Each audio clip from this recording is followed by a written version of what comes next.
যে কোনো প্রবলেম না থাকা সত্ত্বেও কিন্তু ডিভোর্স, এক্সট্রাম্যারিটাল অ্যাফেয়ার, মাল্টিপল অ্যাফেয়ার্স হয়ে যাচ্ছে। অর্থাৎ কোথাও একটা সমাজের মূল্যবোধ বা সামাজিক একটা অবক্ষয় আমরা দেখতে পাচ্ছি। সেটার জন্য আমি ব্লেম করব সোশ্যাল মিডিয়াকে। এবং সেকেন্ড অফ অল হচ্ছে গিয়ে আমাদের কাছে আজকাল খুব বেশি অপশন, এক্সকে মেসেজ করা বা কোনো প্রবলেম হলেই মনে করা অ্যাকচুয়ালি নয় যে আমাদের কাছে আরও 10টা অপশন আছে। এবং আজকাল মনে করা হচ্ছে যে ডিভোর্স একটা সলিউশন, কিন্তু আমি আমার পার্সোনাল অভিজ্ঞতা দিয়ে বলছি, মেল বা ফিমেল, আমি কাউকে ডিভোর্সের পরে হ্যাপি দেখিনি। রাহু শুক্র কানেক্টেড হলে তারা প্রচণ্ড মেটেরিয়ালিস্টিক হন, প্রচণ্ড আর্টিস্টিক হন। এই পৃথিবীতে বড় বড় আর্টিস্ট, বড় বড় পোয়েট, তাদের চার্টে কিন্তু রাহু শুক্র যোগ ছিল এবং তাদের জীবনেও কিন্তু এক্সট্রা ম্যারিটাল ছিল। তো রাহু শুক্র একদিকে যেরকম একজন মানুষকে মেটেরিয়ালিস্টিক এবং আর্টিস্টিক করে দেয়, ঠিক সেরকমভাবেই একজন মানুষের ভেতরে কিন্তু রিলেশনশিপের লাস্টটাও বাড়িয়ে দেয়। রাহু হচ্ছে পূর্বজন্মে আমরা যেটা অ্যাচিভ করতে পারিনি, আমরা এই জন্মে সেটা অ্যাচিভ করতে এসেছি। শুক্র হচ্ছে রিলেশনশিপের কারক। রাহু শুক্র কম্বিনেশন মানে সেই মানুষ কিন্তু এই জীবনে রিলেশনশিপটাকে ফোকাস করে চলছে, তো সে কখনোই একটা রিলেশনশিপে কিন্তু শান্তি পাবে না। তো আমি বিভিন্ন ম্যারেজ সেরিমনিতে গিয়ে ফটোগ্রাফারদের অত্যাচার দেখেছি পুরোহিতদের ওপর। একবারের জায়গায় 2বার সিঁদুর দেওয়া, একবারের জায়গায় 3বার খই ফেলা। আমি বলবো এটা পুরো ননসেন্স। আমি বলবো যে আমরা অগ্নিকে সাক্ষী রেখে 7 পাকে বাঁধার ব্যাপারটা করছি। তো এখানে যে বিভিন্ন গডস বা গডেসেস বা বিভিন্ন যে পজিটিভ এনার্জিস এবং অনেক মানুষের আশীর্বাদ জড়িয়ে আছে, তারা কোথাও একটা গিয়ে অক্ষুণ্ণ হচ্ছেন, কারণ এই ফটোগ্রাফি এগুলো কিন্তু রাহু শুক্রকে একসাথেই কানেক্ট করছে। এখনকার সময় বেশিরভাগ শোনা যায় যে ব্রেকআপের পর উন্নতি হয়, গ্রো আপ হয়ে যায়, সেটা সে দেখতে সুন্দর হয়ে যায়, তার কেরিয়ার গ্রো করে, সব দিক থেকে সে স্মার্ট হয়ে যায়। তার ব্যাপারটা হচ্ছে যে আমরা তো অ্যাকচুয়ালি অ্যানিমালস, বাট ব্রেকআপের পর কি হচ্ছে যে আমাদের ওই অ্যানিমালিস্টিক ডিজায়ারগুলো আবার ফিরে আসছে। মানে কমিটমেন্টটা তো চলে গেল, এবার তো we need to find a partner. In order to find a partner আমাদের তো এবার অ্যাট্রাকটিভ হতেই হবে। তো তার জন্য গ্লো আপটা বেসিক্যালি হয় to find the next partner. তুমি দেখে থাকবে কেউ নীল রঙের এবং লাল রঙের পাথর পাশাপাশি পড়ে আছে, মানে নীলা এবং লাল পলা পাশাপাশি পড়ে আছে, ডেঞ্জারাস। বিপরীত রত্ন পড়তে নেই। যেমন মঙ্গলের রত্ন হচ্ছে লাল পলা আর শনির রত্ন হচ্ছে নীলা, তো ওই দুটো একসাথে পড়তে নেই। যদি নেহাতি পড়তে হয় তাহলে দুটো আলাদা হাতে পড়তে হয়, ডান হাতে বা হাতে পড়তে হয়, তবে আমি কখনোই রেকমেন্ড করবো না।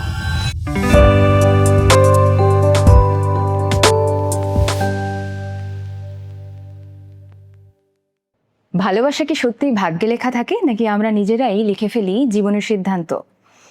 আর হাতের রেখা কি সত্যিই আঁকাবাঁকা দাগ, নাকি সেখানে নির্ধারণ করে আমাদের অতীত, বর্তমান, ভবিষ্যৎ? সেই সব কিছুই জানবো শুধু জানার কৌতূহল নিয়ে। আজকে আমাদের সাথে আছে একজন প্র্যাকটিসিং ভেদিক অ্যাস্ট্রোলজার, যার কাছ থেকে আমরা জানবো রিলেশনশিপ নিয়ে, মানে সম্পর্ক নিয়ে, আর হাতের রেখা নিয়ে। কারণ যুগে যুগে মানুষ দুটো প্রশ্নের উত্তর খুঁজে চলে, আমার ভবিষ্যৎ কি হবে আর আমি কাকে ভালোবাসবো। সেই সব কিছুই জানার আজকে চেষ্টা করব। অনুভব ভৌমিক আছেন আমার সাথে, যিনি রীতিমতো প্র্যাকটিস করেন এবং উনি বেশ জ্ঞান রাখেন। ওনার ভিডিও আমি নিজেও দেখেছি। কেমন আছেন? খুব ভালো আছি, এবং আমি তোমাদের তোমাদের পডকাস্ট, আমার কথা রেগুলার ভিউয়ার। তোমাদের পডকাস্ট আমার খুব ভালো লাগে, and thank you very much আমাকে ইনভাইট করার জন্য। থ্যাংক ইউ সো মাচ এখানে আসার জন্য। Thank you. আমরা মানে সবচাইতে মেইন একটা প্রশ্ন সবার কাছে, আমার মনে হয় জ্যোতিষের কাছে যখন মানুষ যায়, একটাই প্রশ্ন বেশি নিয়ে যায় যে আমি কাকে ভালোবাসবো কিংবা কার সাথে আমার সম্পর্কটা ভালো যাবে। আমি যদি সঠিক হই, মানে আমার ধারণা যদি সঠিক হয়, একদম একদম। তো ভালোবাসা কি সত্যি ভাগ্য? প্রথমেই তোমাকে বলি যে এই ব্রহ্মাণ্ডের শুরু থেকে শেষ অবধি পুরোটাই কিন্তু প্রিডেস্টাইন্ড। আমরা জাস্ট একটা ম্যাট্রিক্সের পার্ট, এবং আমি অ্যাজ অ্যান অ্যাস্ট্রোলজার যা করে থাকি, যাকে যা রেমেডি দিয়ে থাকি, সেটাও কিন্তু সেই প্রিডেস্টিনিরই অংশ। আচ্ছা, আমি কিন্তু ম্যাট্রিক্সের বাইরে বা ভগবানের ইচ্ছের বাইরে কিছুই করতে পারবো না। না আমি এই পডকাস্টে আসতে পারবো, না যারা দেখছেন আমাকে তারা দেখতে পাবেন। তো এটা পুরোটাই একটা গেম, পুরোটাই মায়া, পুরোটাই একটা খেলা। এবার আমি বলি যে আমরা যাকে বিয়ে করব, যার সাথে আমাদের প্রেম সম্পর্ক হবে, যার সাথে আমাদের ব্রেকআপ হবে, যার সাথে আমাদের ডিভোর্স হবে, সেটা কিন্তু পূর্ব জন্ম নির্ধারিত, ঠিক আছে? এবং আমরা ভেদিক অ্যাস্ট্রোলজি থেকে জানতে পারি যে আমার হাজবেন্ড বা ওয়াইফকে দেখতে কেমন হবে, কত দূর থেকে আসবে, কোন দিক থেকে আসবে, তার ফিজিক্যাল ফিচার্স, তার প্রফেশন। শ্বশুরবাড়িতে যাওয়ার পর একজন মহিলা বা একজন পুরুষের তার শাশুড়ির সাথে সম্পর্ক কেমন হবে, শ্বশুর মশাইয়ের সাথে সম্পর্ক কেমন হবে, তার sister in law, brother in law সাথে সম্পর্ক কেমন হবে, আচ্ছা, হাজবেন্ডের প্রফেশন কেমন হবে, ইত্যাদিও আমরা জানতে পারি। আমরা এখান থেকে দেখতে পারি যে হাজবেন্ডের কি কি হেলথে প্রবলেমস থাকবে, সেটাও কিন্তু আমরা জানতে পারি। যেমন তুমি দেখে থাকবে যে অনেকে প্রথম ম্যারেজ নয়, দ্বিতীয় ম্যারেজের পরে অনেকে বিদেশ যাত্রা হয়, যে সেকেন্ড হাজবেন্ড সে বিদেশে থাকেন, তো সেকেন্ড ম্যারেজের পরে তিনি বিদেশে গেছেন, সেই ব্যাপারগুলো কিন্তু আমরা দেখতে পারি। First marriage, second marriage, third marriage, fourth marriage. Marriage আবার দু রকমের হয়, একটা হচ্ছে পলিগ্যামি, একটা হচ্ছে মনোগ্যামি। পলিগ্যামি মানে হচ্ছে যে multiple partners at the same time, মানে multiple husbands or multiple wives at the same time. আর মনোগ্যামি হচ্ছে one partner at a time. এবং আমাদের পৃথিবীতে বিভিন্ন সোসাইটিতে মনোগ্যামি এবং পলিগ্যামি প্র্যাকটিস হয়, আমরা দেখতে পাই। তো সেইখান থেকেও আমরা দেখতে পাই যে কে ফার্স্ট ওয়াইফ হবে, কে সেকেন্ড ওয়াইফ হবে, আলাদা আলাদা সিস্টেমে। তো পুরোটাই কিন্তু আমরা জানতে পারি এইভাবে। আচ্ছা আচ্ছা, ডিভোর্সটাও কি জানা যায়? ডিভোর্সটা অবশ্যই আগে থেকে বোঝা যায়।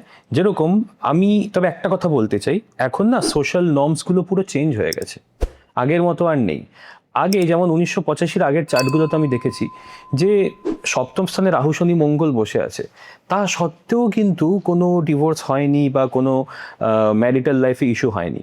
বর্তমান যুগে মানে 1985 পরে বা 1980 পরে আমি দেখেছি যে কোনো প্রবলেম না থাকা সত্ত্বেও কিন্তু divorce, extra marital affair, multiple affairs হয়ে যাচ্ছে। অর্থাৎ কোথাও একটা সমাজের মূল্যবোধ বা সামাজিক একটা অবক্ষয় আমরা দেখতে পাচ্ছি। সেটার জন্য আমি লার্জলি ব্লেম করব সোশ্যাল মিডিয়াকে। আচ্ছা, সোশ্যাল মিডিয়াকে এবং সোশ্যাল মিডিয়াতে নিউডিটিকে প্রচার করানোর জন্য।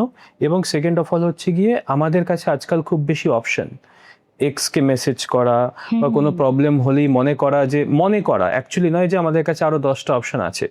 এবং আজকাল মনে করা হচ্ছে যে ডিভোর্স একটা সলিউশন, কিন্তু আমি আমার পার্সোনাল অভিজ্ঞতা দিয়ে বলছি, মেল বা ফিমেল, আমি কাউকে ডিভোর্সের পরে হ্যাপি দেখিনি, খুব কম দেখেছি। ঠিক আছে, মানে এই নাম্বারটা আমি বলবো যে 95% আমি আনহ্যাপি এবং আনস্যাটিসফাইড দেখেছি। সো আমি বলতেছি যে ডিভোর্স একটা সলিউশন নয়। তবে হ্যাঁ, অনেকে অ্যাবিউসিভ রিলেশনশিপে ফেসে থাকেন, যেখানে ডোমেস্টিক ভায়োলেন্স আমরা দেখতে পারি, সেগুলো আমরা প্রেডিক্ট করতে পারি। তো আমি বলবো যে সলিউশনটা না বিয়ের আগে করা উচিত, মানে বিয়ের আগে হরোস্কোপটা ম্যাচ করে দেখে নেওয়া উচিত যে মানুষটা কীরকম, এবং রেড ফ্ল্যাগসগুলোকে ইগনোর করা উচিত নয়। যে সমস্ত মানুষ একটা নেগেটিভ রিলেশনশিপে ফেসে আছেন, তারা প্রত্যেকে একটা কথা সহমত হবেন যে বিয়ে করার আগে, প্রেম করার সময়, রিলেশনশিপে থাকার সময় বা অ্যারেঞ্জ ম্যারেজে দেখাশোনা হওয়ার সময় ওনারা কিন্তু রেড ফ্ল্যাগসগুলো নিজেরা ইগনোর করেছিলেন। এটা আমি মানতেই পারি না যে আমাদের জীবনে কোনো ডিজাস্টার হওয়ার আগে আমরা সিগন্যাল পাই না। খারাপ জব জয়েন করার আগে, খারাপ খাবার খাওয়ার আগে, খারাপ বন্ধুদের সাথে মেশার আগে, খারাপ মানুষের সাথে সম্পর্ক গড়ে তোলার আগে ভগবান কিন্তু আমাদের সিগন্যাল দেয়, এবং আমরা উইলিংলি কিন্তু সেই সিগন্যালগুলোকে ইগনোর করি আমাদের লাস্ট আর ডিজায়ার্সের জন্য। এটা আমি দেখেছি। এবং আমি নিজেও জীবনে এরকম অনেক বড় বড় জব বা এডুকেশনের অপরচুনিটি পেয়েছি, যেখানে আমিও জানতাম যে এটা খুব একটা হয়তো ভালো হবে না, সিগন্যাল পাচ্ছিলাম, কিন্তু অপরচুনিটিগুলো এত বড় ছিল আমার কাছে কেরিয়ার রিলেটেড যে আমি সেগুলো না করতে পারি, এবং পরে আমি সেগুলো কন্টিনিউ করতে পারিনি। তো এটা হচ্ছে একটা প্রাইমারি রিজন যে যার জন্য আমরা জীবনে ভুল করে থাকি। মানুষ মাত্রই ভুল। তবে আজকালকার দিনে ডিভোর্সের সংখ্যাটা প্রচুর বেড়ে গেছে। পর্তুগালের মতো কান্ট্রিতে 94% ডিভোর্স, ইউক্রেন রাশিয়াতে প্রায় 60% মতো ডিভোর্স, আমেরিকা কানাডায় প্রায় 50% প্লাস ডিভোর্স। ভারতে সেই সংখ্যাটা 2%, কিন্তু প্র্যাকটিক্যালি দেখতে গেলে 2 অনেক বেশি চলে যাচ্ছে আপাতত। এবং ডিভোর্স সামটাইমস খুব এক্সপেন্সিভ, সামটাইমস খুব ট্রমাটিক। আমি বলবো যে ডিভোর্স একটা ট্রমা, হ্যাঁ। আর ডিভোর্সের পরে আমরা যদি বলে দিই যে না সেকেন্ড ম্যারেজ করে নাও, এটা কিন্তু কোনো সলিউশন নয়। মানে একজন মানুষ যে মেন্টালি টর্চার্ড হয়েছে, হ্যাঁ, আমরা তো ইমোশনাল বিং, আমরা তো রোবট নই, তো আমাদের জন্য সেই ট্রমা থেকে বেরোনো কিন্তু ভীষণ কঠিন ব্যাপার। তো এবার আমি আসি যে কি থেকে আমরা দেখতে পারি যে ডিভোর্স হতে পারে। তো ডিভোর্সের one of the main reason কি, সেটা হচ্ছে এক্সট্রা ম্যারিটাল অ্যাফেয়ার বা চিটিং। ঠিক আছে, তো সব থেকে আগে আমি বলবো যে প্রাইমারি যে রিজন সেটা হচ্ছে রাহু শুক্র যোগ। শুক্র হচ্ছে আমাদের হরোস্কোপে যা সমস্ত রিলেশনশিপ আছে সেই রিলেশনশিপের কারক গ্রহ।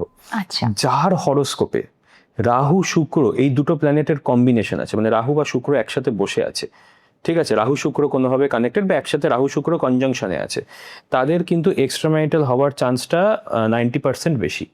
আচ্ছা, রাহু শুক্র কানেক্টেড হলে তারা প্রচণ্ড মেটেরিয়ালিস্টিক হন, প্রচণ্ড আর্টিস্টিক হন। এই পৃথিবীতে বড় বড় আর্টিস্ট, বড় বড় পোয়েট, তাদের চার্টে কিন্তু রাহু শুক্র যোগ ছিল এবং তাদের জীবনেও কিন্তু এক্সট্রা ম্যারিটাল ছিল।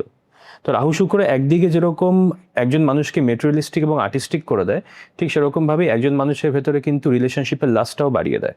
রাহু হচ্ছে পূর্বজন্মে আমরা যেটা অ্যাচিভ করতে পারিনি, আমরা এই জন্মে সেটা অ্যাচিভ করতে এসেছি। শুক্র হচ্ছে রিলেশনশিপের কারক। রাহু শুক্র কম্বিনেশন মানে সেই মানুষ কিন্তু এই জীবনে রিলেশনশিপটাকে ফোকাস করে চলছে, তো সে কখনোই একটা রিলেশনশিপে কিন্তু শান্তি পাবে না, কারণ রাহু হচ্ছে পারফেকশনকে চেস করে। তো এবার কোনো মানুষের সাথে আমাদের রিলেশনশিপ পারফেক্ট হতে পারে না, তো রাহু সবসময় ভাববে যে না, না আরেকজনের কাছে যেই সে হয়তো আরেকটু বেটার, এবং এই করতে করতে দেখা যায় যে কোথাও একটা গিয়ে তার কিন্তু একই সাথে দুটো তিনটে রিলেশনশিপ হয়ে যায়, আচ্ছা, বা চিট করার প্রবণতাটা বেড়ে যায়। সেকেন্ড হচ্ছে রাহু যদি সপ্তমে বসে, রাহু যদি সপ্তমে বসে তাহলে রিলেশনশিপ নিয়ে প্রচুর এক্সপেকটেশন থাকে, বলিউড বা হলিউড টাইপের রোম্যান্স হবে, সেটা যখন হয় না তখন কিন্তু সে সেইটাকে সিক করছে। ঠিক আছে, এবার সেটা সিক করতে গিয়ে সে নিজেও টক্সিক রিলেশনশিপে যেতে পারে। তো রাহু যদি সপ্তমে থাকে তাহলে সে নিজেও চিট করতে পারে, আবার চিট হতেও পারে। তবে রাহু সপ্তমে চিট হওয়ার প্রবণতাটা জীবনের প্রথম ভাগে বেশি, চিট হতে হতে সে নিজেও চিটার হয়ে যায়। আচ্ছা, থার্ড কম্বিনেশন হচ্ছে বিয়ে ভাঙার বা এঙ্গেজমেন্ট ভাঙার। অনেকে দেখবেন আপনি যে যেরকম পাঞ্জাবিরা বলে না, রোকা হয়ে গেছে তারপরে 6 মাস পরে বিয়ে, বা এঙ্গেজমেন্ট একটা সেরিমনি হলো যেটা আগে বাংলায় ছিল না, বাই দ্য ওয়ে এখন ঢুকছে, তারপরে আবার 3-4 মাস পরে বিয়ে। এই জিনিসটাকে আমি খুব বেশি অপছন্দ করি। ঠিক মানে আছে, যে মাঝখানে গ্যাপ থাকা, মাঝখানে গ্যাপটাকে আমি ভীষণ অপছন্দ করি। মানে আমি জানি না এটা কোথা থেকে এলো বা এটা কি সিস্টেম, আমি সত্যি এটা আসলে জানি কি না। বাঙালিদের কালচার? আমার মনেই হয় না, অনেক কালচারই বাঙালিদের নয়, যেটা আমাদের বাঙালির এখানে অলরেডি অবজার্ভ করছে। ইন্টিগ্রেট হয়ে গেছে। ঠিক আছে, আমি তো বলবো যে আজকালকার দিনে one of the main reason যেটা বিয়ে ভাঙার, সেটা হচ্ছে যে ওয়েডিং ফটোগ্রাফার্স। তার কারণ হচ্ছে ওয়েডিং ফটোগ্রাফি যারা করেন, আমি হিন্দু মতে বিয়ের কথা বলছি, যারা পুরোহিত যখন মন্ত্র পড়ছেন তখন ওনাকে ইন্টারাপ্ট করা হচ্ছে, ঠিকঠাক ফ্রেম আসছে না বলে, ঠিকঠাক ফটো আসছে না বলে। একটা ক্রিস্টাল নিয়ে যজ্ঞের আগুনের ভেতরে ঢুকিয়ে দেওয়া হচ্ছে যে এখান থেকে একটা পারফেক্ট বিউটিফুল অ্যাস্থেটিক শট আসবে, বা ব্রাইডের পেছনে তার পরিবারের কেউ দাঁড়িয়ে থাকলে শটটা ভালো আসবে না, তো যার জন্য যারা বয়স্ক মানুষ আছেন তাদেরকে বলা হচ্ছে যে আপনি ব্যাকগ্রাউন্ড থেকে সরে যান, তারা অপমানিত বোধ করছেন। তো আমি বিভিন্ন ম্যারেজ সেরিমনিতে গিয়ে ফটোগ্রাফারদের অত্যাচার দেখেছি পুরোহিতদের ওপর। একবারের জায়গায় 2বার সিঁদুর দেওয়া, একবারের জায়গায় 3বার খই ফেলা। আমি বলবো এটা পুরো ননসেন্স। আমি বলবো যে আমরা অগ্নিকে সাক্ষী রেখে 7 পাকে বাঁধার ব্যাপারটা করছি। তো এখানে যে বিভিন্ন গডস বা গডেসেস বা বিভিন্ন যে পজিটিভ এনার্জিস এবং অনেক মানুষের আশীর্বাদ জড়িয়ে আছে, তারা কোথাও একটা গিয়ে অক্ষুণ্ণ হচ্ছেন। একদম। তো আমার মনে হয় যে গ্ল্যামার, ফটোগ্রাফি এগুলোকে যতটা দূরে রাখা যায় ততটা বেটার, কারণ এই ফটোগ্রাফি এগুলো কিন্তু রাহু শুক্রকে একসাথেই কানেক্ট করছে। সেকেন্ড অফ অল, যেটা বললাম যে রোকা ভেঙে যাওয়া বা এঙ্গেজমেন্ট ভেঙে যাওয়া, সেটা হচ্ছে আমরা দেখি কেতু সপ্তম স্থান থেকে, কেতু যদি সপ্তমে থাকে, 90% চান্স যে আজকালকার দিনে, আমি আগেরকার দিনের কথা বলছি না, আজকালকার দিনে কিন্তু এঙ্গেজমেন্ট ভেঙে যাবে। আচ্ছা, ঠিক আছে, তো বেসিক্যালি সপ্তম স্থান আমরা ড্যামেজ বলে থাকি যদি রাহু সপ্তমে থাকে, কেতু সপ্তমে থাকে। এবার আসি মঙ্গল যদি সপ্তমে থাকে তাহলে কি হয়। তো মঙ্গল সপ্তমে থাকাকে বলা হয় মাঙ্গলিক প্লেসমেন্ট। জেনারেলি সাজেস্ট করা হয় যে কেউ যদি মাঙ্গলিক হয়ে থাকে তাহলে অন্য একজন মাঙ্গলিক পাত্র মাঙ্গলিকের সাথে বিয়ে করা উচিত। তাহলে ব্যাপারটা হচ্ছে আমরা আগে বুঝে নিই একটু মাঙ্গলিক জিনিসটা কি। মঙ্গল যদি আমাদের চার্টে, যেমন জ্যোতিষশাস্ত্রে 12টি ঘর থাকে, সেই 12টি ঘরের মধ্যে মঙ্গল যদি লগ্নে মানে ফার্স্ট হাউসে, 4th হাউসে, 7th হাউসে, 8th হাউসে বা 12th হাউসে, এই 5টা হাউসে থাকে, তাহলে মানুষকে মাঙ্গলিক বলা হয়। এবার অনেকে মনে করেন যে আমার মেয়ে মাঙ্গলিক, এ বাবা এবার কি হবে, ব্যাপারটা সেটা না। এই পৃথিবীতে 800 কোটি লোক আছে প্রায় বর্তমানে, সেই 800 কোটি লোকের মধ্যে কিন্তু 350 থেকে 400 কোটি লোক, প্রায় 350 কোটি লোক কিন্তু মাঙ্গলিক কোনো না কোনোভাবে, চন্দ্র থেকে মাঙ্গলিক বা লগ্ন থেকে মাঙ্গলিক, বা কুজা দোষ আছে বা মঙ্গল দোষ আছে। তো মাঙ্গলিকটা যে একটা বিশাল বড় ফ্যাক্টর তা নয়, ওয়ান অফ দ্য ফ্যাক্টরস যেটা আমাদের মাথায় রাখতে হবে। কিন্তু মানুষ মনে করে বিশাল বড় একটা ফ্যাক্টর। এবার আমি আমার অভিজ্ঞতায় বলছি, মাঙ্গলিক যদি মাঙ্গলিককে বিয়ে করে, শত ঝড়ঝাপটা সত্ত্বেও কিন্তু ম্যারেজটা টিকে থাকে, এবং মাঙ্গলিক অমাঙ্গলিককে বিয়ে হলে শত ঝড়ঝাপটার পরে ম্যারেজ ভেঙে যায়। কিন্তু মাঙ্গলিককে বিয়ে করেছে, চার্টে ট্রিমেন্ডাস ড্যামেজ আছে বিবাহ স্থানে, তা সত্ত্বেও ম্যারেজটা টিকে আছে, কারণ মঙ্গল হচ্ছে আমাদের অগ্নি, আমাদের বডির অগ্নি বা এনার্জি, সেই এনার্জিটা স্টেবিলাইজ হয়ে যায় কোথাও একটা গিয়ে। এবার আমি এটা ডিটেলসে আসবো, তার আগে বলে নি মঙ্গল সপ্তম ভাবে কি করে। মঙ্গল সপ্তম স্থানে কিন্তু কিছুটা হলেও ডোমেস্টিক ভায়োলেন্স তৈরি করে দেয়। আচ্ছা, ঠিক আছে, কারণ মঙ্গল হচ্ছে একজন যোদ্ধা, একজন ফাইটার। তো মঙ্গলের সাথে যখন বিবাহ স্থানের যোগ আসে তখন আমরা দেখি যে এখানে কিন্তু একটা ডোমেস্টিক ভায়োলেন্সের যোগ তৈরি হয়ে যায়। আর মঙ্গলের সাথে যদি কেতুর প্রভাব থাকে, কেতুর দৃষ্টি, রাশি দৃষ্টি, গ্রহ দৃষ্টি এবং মঙ্গল কেতুর যোগ যদি সপ্তমে থাকে, তাহলে কিন্তু ডোমেস্টিক ভায়োলেন্সের সম্ভাবনা বেড়ে যায়। লগ্ন মানে ফার্স্ট হাউস হচ্ছে আমাদের নিজের পার্সোনালিটি। লগ্নের ওপর, লগ্ন বা লগ্নপতির ওপর যদি মঙ্গল কেতুর দৃষ্টি থাকে বা রাশি দৃষ্টি, গ্রহ দৃষ্টি থাকে, তাহলে কিন্তু সেই মানুষ ডোমেস্টিক ভায়োলেন্স পারফর্ম করতে পারেন। তো এভাবে আমরা আগে ডোমেস্টিক ভায়োলেন্সটাকে দেখি। আমি অনেক চার্ট রিজেক্ট করে দিই, আমি বলি যে দেখুন ম্যাডাম, আপনি যার সাথে বিয়ে করতে চাইছেন, he is capable of domestic violence. আচ্ছা, মানে আপনি এটা আগে থেকে বলে দিতে পারবেন? হ্যাঁ, এগুলো খুব বেসিক স্টাডি। আচ্ছা, ঠিক আছে। তো এবার ব্যাপারটা হচ্ছে যে মঙ্গলের ব্যাপারটা, তো রাহু, কেতু, মঙ্গল এই তিনটে প্ল্যানেট যদি সপ্তমে থাকে তাহলে প্রবলেম হয়। সূর্য সপ্তমে থাকলে অনেক সময় হাজবেন্ড এবং ওয়াইফের মধ্যে ইগো প্রবলেম তৈরি করে। আর শনি যদি সপ্তমে থাকে তাহলে কি, মানে সপ্তম স্থান হচ্ছে বিবাহ স্থান, শনি যদি সপ্তমে থাকে তাহলে আমি বলবো যে ফিজিক্যাল ইন্টিমেসির থেকে স্পিরিচুয়াল আন্ডারস্ট্যান্ডিংটা বেশি হয়, বা সোল কানেকশনটা বেশি হবে, তবে গিয়ে বিয়ে টিকবে। কিন্তু ফিজিক্যাল ইন্টিমেসি কিন্তু সাফার করে যাবে। আচ্ছা, ফিজিক্যাল ইন্টিমেসি সাফার করে যাবে। এবং দেরিতে বিয়ে হয় কিন্তু এই শনি সপ্তমে থাকার জন্য, বা শনি সপ্তম স্থানে দৃষ্টি দেওয়ার জন্য, বা সপ্তম পতিকে দৃষ্টি দেওয়ার জন্য, বা শনি শুক্রের ওপর দৃষ্টি দিচ্ছে, শনি শুক্র কনজাংশন আছে, এই ব্যাপারগুলোর জন্য কিন্তু আমরা দেরিতে বিবাহ দেখতে পাই। ঠিক আছে, তো দেরিতে বিবাহর এই কারণগুলো হচ্ছে, শনি হচ্ছে ডিলের কারক, ডিলে, ফ্রাস্ট্রেশন, বাউন্ডারিজ, বা লেট করে জিনিস হওয়া। শনির প্রভাব যখন শুক্রের ওপর, সপ্তম পতির ওপর, সপ্তম স্থানের ওপর হচ্ছে, বা সপ্তম পতি এবং শনি সেম ডিগ্রিতে আছে, তাহলে কিন্তু আমরা দেখতে পাচ্ছি যে দেরিতে বিবাহ হচ্ছে।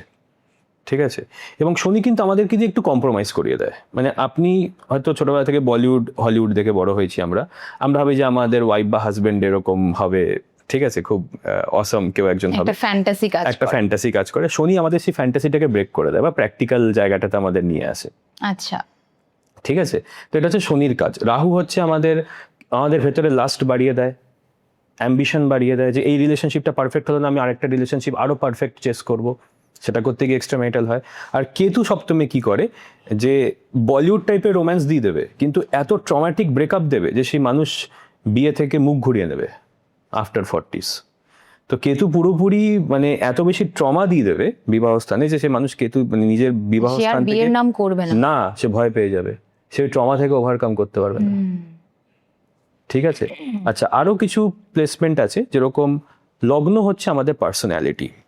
আচ্ছা, অষ্টম স্থান হচ্ছে চিটিং এর স্থান। লগ্নপতি যদি অষ্টমে থাকে তাহলে মানুষ একটু চিটার হতে পারে। সপ্তম স্থান থেকে আমরা বিবাহ বা পার্টনারকে দেখে থাকি, তো সেই সপ্তম পতি যদি অষ্টমে থাকে তাহলে পার্টনার চিটার হতে পারে। এটা খুব বেসিক একটা কথা বললাম। আচ্ছা, এবার আমি চলে আসবো যে পার্টনার দেখতে কেমন হবে।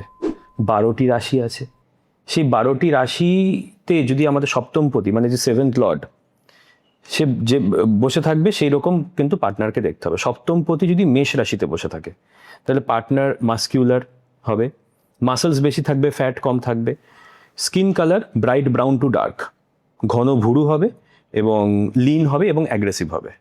আচ্ছা, সপ্তম পতি যদি বৃষ রাশিতে থাকে তাহলে পার্টনারকে দেখতে খুব সুন্দর হবে, হাইট মিডিয়াম, চওড়া কাঁধ, চওড়া হাত এবং গায়ের রং উজ্জ্বল শ্যামবর্ণ বা ফর্সা এবং খুব সুন্দর দেখতে, তার পারফিউমস, রেস্টুরেন্ট বা ড্রেসিং সেন্স খুব ভালো হবে। সপ্তম পতি যদি মিথুনে থাকে, পার্টনার একটু ফ্লার্টি হতে পারে, প্রচণ্ড কমিউনিকেটিভ হবে আর ইন্টেলিজেন্ট হবে এবং একটু তার মধ্যে বাচ্চা সুলভ ব্যাপার থাকবে, চাইল্ড লাইক টেন্ডেন্সিস থাকবে। সপ্তম পতি যদি কর্কট রাশিতে থাকে তাহলে কর্কট রাশি হচ্ছে ইউরোপিয়ান টাইপের হোয়াইটদের বোঝায়, মানে যে পার্টনার হবে তার গায়ের রং একদম পেল হোয়াইট বা প্রচণ্ড ফর্সা হবে, গোলাকার মুখ হবে, সে লম্বা হবে এবং বডির সাইজ হবে মিডিয়াম এবং সুন্দর চোখ হবে এবং সে প্রচণ্ড ইমোশনাল হবে। সপ্তম পতি যদি সিংহ রাশিতে থাকে তাহলে সে পার্টনারের চৌকোনো মুখ, ব্রড চেস্ট, প্রচণ্ড কনফিডেন্ট, সেলিব্রিটির মতো, প্রচণ্ড আর্টিস্টিক, একটু ইগোয়েস্টিক এবং বড় মনের মানুষ হবে। গায়ের রং কপার লাইক, তামাটে।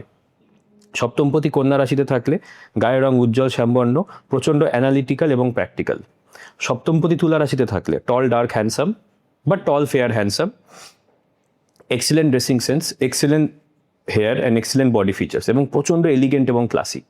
তার বসার স্টাইল, কথা বলার স্টাইল পারফেক্ট। সপ্তমপতি বৃশ্চিকে থাকলে পার্টনার সেক্সুয়ালি অ্যাট্রাকটিভ হবে, তার মুখোশই সুন্দর হবে না কিন্তু তার বডি প্রচণ্ড অ্যাট্রাকটিভ হবে, কার্ভি বডি হবে, গায়ের রং উজ্জ্বল শ্যামবর্ণ বা ডার্ক। আচ্ছা, আর তার একটু চোয়ালটা ত্রিকোণ হতে পারে এবং তুলা রাশিতে সপ্তমপতি থাকলে তার লম্বা ফেস বা ট্রায়াঙ্গুলার ফেস হয়। আচ্ছা, সপ্তমপতি ধনু রাশিতে থাকলে অ্যাথলেটিক বডি, সে প্রচণ্ড আধ্যাত্মিক হবে এবং পারফেকশনিস্ট হবে এবং স্পিরিচুয়াল হবে এবং তার ট্রাভেলিংয়ের শখ থাকবে, সে প্রচণ্ড হাইলি এডুকেটেড হবে। সপ্তমপতি মকর রাশিতে থাকলে দেখতে অ্যাভারেজ টু বিলো অ্যাভারেজ হবে, সে অনেক ইনফরমেশন পার্টনারের থেকে হাইড করবে যেটা বিয়ের আগে হয়েছিল, তার ক্যারেক্টারের মধ্যে একটা ডার্ক সাইড থাকবে, গায়ের রং শ্যামবর্ণ এবং দেখতে খুব একটা ভালো হন না। সপ্তমপতি কুম্ভ রাশিতে থাকলে বডি বাইরে থেকে দেখে তো পারফেক্ট মনে হবে, স্ট্রং ওয়েল বিল্ড বডি, কিন্তু সেই মানুষের ভেতরে অর্গ্যানসে প্রবলেম থাকবে, সে প্রচণ্ড সায়েন্টিফিক মাইন্ডেড হবে। সপ্তমপতি মীন রাশিতে থাকলে স্থূল বডি হবে, মানে বডি একটু বাল্কি হতে পারে, ব্রড ফেস হবে, খুব সুন্দর মাছের বা হরিণের মতো চোখ হবে এবং একটু সে ওবেসিটিতে ভুগতে পারে। তো এইভাবে আমরা দেখতে পারি যে একজন মানুষ দেখতে কেমন হবে, কত দূর থেকে আসবে। শুক্র থেকে সপ্তম স্থানে আমরা দেখি যে সে কত দূর থেকে আসবে। শুক্র থেকে সপ্তমে যদি বৃহস্পতি বসে থাকে, বৃহস্পতি হচ্ছে উত্তর পূর্ব বা নর্থ ইস্টকে বোঝায়, তো শুক্র থেকে সপ্তমে যদি বৃহস্পতি বসে থাকে তাহলে হাজব্যান্ড বা ওয়াইফ নর্থ ইস্ট থেকে আসবে। মঙ্গল বসে থাকলে সাউথ থেকে আসবে। সূর্য অত দূরে যায় না, তো বাট যদি কোনো একটা রিজনে যদি সূর্যের রাশি ওখানে থাকে তাহলে ইস্ট থেকে আসবে। চন্দ্র বসে থাকলে নর্থ ওয়েস্ট থেকে আসবে। যারা বাস্তুশাস্ত্র প্র্যাকটিস করেন তারা বুঝতে পারবেন যে এই দিকগুলো আমি কেন বলছি। শুক্র থেকে সপ্তমে শনি থাকলে সে কিন্তু অনেকটা ওয়েস্ট থেকে আসবে, ঠিক আছে। এবং বুধ যদি থাকে, যদিও শুক্র বুধের থেকে অত দূরে যায় না, বাট যদি কোনো কারণে বুধের রাশি থাকে তাহলে সে নর্থ থেকে আসবে। এবার কত দূর থেকে আসবে, 4 রকমের রাশি হয়। একটা হচ্ছে চারা রাশি, চারা মানে লং ডিস্টেন্স, একটা হচ্ছে স্থিরা রাশি শর্ট ডিস্টেন্স, একটা হচ্ছে দুই স্বভাবা রাশি মিডিয়াম ডিস্টেন্স। শুক্র থেকে সপ্তমপতি যদি চারা রাশিতে থাকে লং ডিস্টেন্স থেকে আসবে। শুক্র থেকে সপ্তমপতি যদি স্থির রাশিতে থাকে শর্ট ডিস্টেন্স, লোকাল এরিয়া, কারো যদি মুর্শিদাবাদে বাড়ি হয় উইদিন মুর্শিদাবাদ। আর যদি দুই স্বভাবা রাশিতে থাকে, ডুয়েল সাইনে থাকে, তাহলে কি হবে, তাহলে তার হাজব্যান্ড বা ওয়াইফ 100 থেকে 200 কিলোমিটারের মধ্যে থেকে আসবে। এবার অনেক সময় চারা রাশি মানে কিন্তু ফরেনের যোগও তৈরি করে দেয়। তো এভাবে আমরা বিভিন্নভাবে দেখতে পারি, উপপদ লগ্ন থেকে দেখতে পারি যে হাজব্যান্ড কি ফরেন থেকে আসবে বা হাজব্যান্ড কি আগে ইন্ডিয়াতে আছে এবং বিয়ের পরে তার ফরেনটা অ্যাক্টিভেট হচ্ছে। এই সমস্ত ব্যাপারগুলো আমরা পুঙ্খানুপুঙ্খ দেখতে পারি। অষ্টম স্থান হচ্ছে শ্বশুর বাড়ির স্থান এবং আমি আপনাকে কি বললাম যে রাহু হচ্ছে ডিমান্ডিং একটা প্ল্যানেট। তো যাদের অষ্টমে রাহু থাকে তারা শ্বশুরবাড়িকে ইমপ্রেস করার জন্য সবকিছু করবে, শ্বশুরবাড়ি ইমপ্রেস হবে না। যা হ্যাঁ, কেতু হচ্ছে ডিট্যাচমেন্টের কারক। তো কেতু যদি অষ্টমে থাকে তো শ্বশুরবাড়ির সাথে তাদের বেশি সম্পর্ক রাখা উচিত নয়। আচ্ছা, মানে ওটা রাখতে চাইলেও থাকবে না এবং রাখলে খুব খারাপ আরো ঘটনা প্রবলেম ঘটবে। হবে। হ্যাঁ, অষ্টমে যদি মঙ্গল থাকে তাহলে তার শ্বশুরবাড়ির সাথে প্রবলেম থাকবে, রাগারাগি হবে। অষ্টমে সূর্য থাকলে, সূর্য হচ্ছে কিং অ্যাস্ট্রোলজিতে, অষ্টমে যদি সূর্য থাকে তাহলে তার অনেক বড় পরিবারে বিয়ে হবে, বিগ ফ্যামিলি, সম্ভ্রান্ত পরিবারে বিয়ে হবে। আচ্ছা, অষ্টমে যদি চন্দ্র থাকে তাহলে এটা কিন্তু, চন্দ্র হচ্ছে আমাদের মনের কারক, আমাদের মেন্টালিটির কারক, তো এটা কোথাও একটা কি সুইসাইডাল টেন্ডেন্সি সেই মানুষটার মধ্যে আনে এবং শ্বশুরবাড়ির সাথে সম্পর্ক ভালো থাকে না। অষ্টমে শুক্র থাকলে সে মানুষ শ্বশুরবাড়ি থেকে লাভ পাবে, সম্পত্তি পাবে, ইনহেরিটেন্স পাবে, কিন্তু তার নিজের এক্সট্রা ম্যারিটাল অ্যাফেয়ার থাকতে পারে, কারণ শুক্র হচ্ছে রিলেশনশিপের কারক, অষ্টম স্থান হচ্ছে একটু হিডিয়াস। আর বৃহস্পতি থাকলে শ্বশুরবাড়ি প্রচণ্ড নলেজেবল এবং আধ্যাত্মিক হবে এবং সে প্রচুর পরিমাণে ইনহেরিটেন্স শ্বশুরবাড়ির থেকে পাবে। অষ্টমপতি যদি উচ্চস্থ হয় শ্বশুরবাড়ি বড়লোক হবে, অষ্টমপতি যদি নিচস্থ হয় শ্বশুরবাড়ি মানে সেই মানুষের, সেই জাতকের যা ফ্যামিলি স্ট্যান্ডার্ড তার থেকে নিচু স্ট্যান্ডার্ডের হবে, ঠিক আছে। এবং বিয়ের পরে কিভাবে, মানে অনেক সময় হয় না যে বিয়ের পরে বাবা মারা গেল, বিয়ের পরে শ্বশুর মশাইয়ের শরীর খারাপ হয়ে গেল, সেগুলো আমরা সপ্তমপতির প্লেসমেন্ট ইত্যাদি থেকে কিন্তু দেখতে পাই। এই যেমন বললেন হিসাব করে করে যে এমন দেখতে হবে কোন লগ্নে কি রাশি, তো কোন লগ্নের কোন রাশির বিয়ে করা উচিত কিংবা উচিত নয়। হ্যাঁ, অ্যাস্ট্রোলজিতে ষষ্ঠ স্থান এবং অষ্টম স্থান হচ্ছে খারাপ জায়গা। ষষ্ঠ স্থানকে আমরা বলি রোগ ঋণ শত্রুর জায়গা, অষ্টম স্থানকে আমরা বলে থাকি কষ্টস্থান। তার মানে যেটা কারোর লগ্ন হবে সেই লগ্ন থেকে বা সেই রাশি থেকে যে 6 নম্বর ঘর বা 8 নম্বর ঘর তাকে জেনারেলি অ্যাভয়েড করা উচিত। যেমন আচ্ছা। মেষ লগ্নের জন্য অ্যাভয়েড করা উচিত হচ্ছে কন্যা লগ্ন বা কন্যা রাশিকে, বা মেষ রাশি বা মেষ লগ্নের জন্য অ্যাভয়েড করা উচিত কন্যা লগ্ন বা কন্যা রাশি, এবং তার বৃশ্চিককেও অ্যাভয়েড করা উচিত। বৃষ লগ্নের জন্য বা বৃষ রাশির জন্য তাদেরকে অ্যাভয়েড করতে হবে ধনু লগ্ন এবং তুলা লগ্ন। মিথুন লগ্ন মিথুন রাশির জন্য অ্যাভয়েড করতে হবে মেষ রাশি এবং মকর রাশি বা মকর লগ্ন বা মেষ লগ্ন। কর্কট লগ্ন বা কর্কট রাশির জন্য অ্যাভয়েড করতে হবে ধনু রাশি বা ধনু লগ্ন, এবং তারই সাথে কুম্ভ রাশি বা কুম্ভ লগ্ন। সিংহ লগ্ন বা সিংহ রাশির লোকেদের অ্যাভয়েড করা উচিত মকর লগ্ন বা মকর রাশির লোকেদের, এবং মীন রাশির লোকেদের পারলে অ্যাভয়েড করা উচিত। আচ্ছা। কন্যা লগ্নের লোকেদের আবার মেষ রাশির লোককে অ্যাভয়েড করা উচিত, এবং একই সাথে তাদের চেষ্টা করা উচিত যেন কুম্ভ রাশির লোকেদেরও তারা যেন বিয়ে না করেন। এটা একটা খুব বেসিক একটা রেকমেন্ডেশন। তুলা রাশির লোকেদের বা তুলা লগ্নের লোকেদের তাদের অ্যাভয়েড করা উচিত মীন লগ্ন বা মীন রাশির লোকেদের বা মেষ লগ্ন বা মেষ রাশির লোকেদের। বৃশ্চিক লগ্নের লোকেদের অ্যাভয়েড করা উচিত মিথুন লগ্ন বা মিথুন রাশির লোকেদের, এটা প্রচণ্ড ইম্পর্টেন্ট, বা মেষ লগ্ন বা মেষ রাশির লোকেদের। তারপর আমি চলে আসবো ধনু লগ্ন বা ধনু রাশির লোকেদের কর্কট রাশি বা কর্কট লগ্নকে অ্যাভয়েড করা উচিত, বা বৃষ লগ্ন বা বৃষ রাশিকে অ্যাভয়েড করা উচিত। মকর লগ্ন বা মকর রাশির লোকেদের সিংহ লগ্ন বা সিংহ রাশিকে অ্যাভয়েড করা উচিত, এবং মিথুন লগ্ন বা মিথুন রাশিকে অ্যাভয়েড করা উচিত। কুম্ভ লগ্নের লোকেদের কর্কটকে অ্যাভয়েড করা উচিত। আচ্ছা, আর মীন লগ্নের লোকেদের তাদেরকে অ্যাভয়েড আমি স্ট্রিক্টলি করতে বলি শুক্রের লগ্ন অর্থাৎ তুলা লগ্নের লোকেদের। তবে এর মধ্যেও অনেক হেরফের আছে, পুরোপুরি এভাবে যায় না। আর হরোস্কোপ ম্যাচিংটা কিন্তু করতে হয়। যেমন হরোস্কোপ ম্যাচিংয়ে আমরা 8টা পয়েন্ট দেখে থাকি: বর্ণ, বর্ষ, তারা, জনি, গ্রহ, গুণ, ভকুট, নারী। আচ্ছা। তো মানে 36 পয়েন্ট, এই ব্যাপারটা তো তুমি শুনেছো। তো আবার এটা বলা হয় যে 36-এর মধ্যে 18 মিলে গেলেই নাকি ভালো বিয়ে। হ্যাঁ, 18টা গুণ মিলে গেছে। এটা কিন্তু একদম ভুল। কারণ আচ্ছা। শুধু আমাদের চন্দ্রের প্লেসমেন্টে আমরা বলতে পারি যে আমি না আমার সাথে মানে আমি তোমার সাথে অ্যাডলফ হিটলারের ম্যাচ করে দেবো, হয়তো ভালো পয়েন্ট চলে এলো, শুড ইউ ম্যারি? নেভার।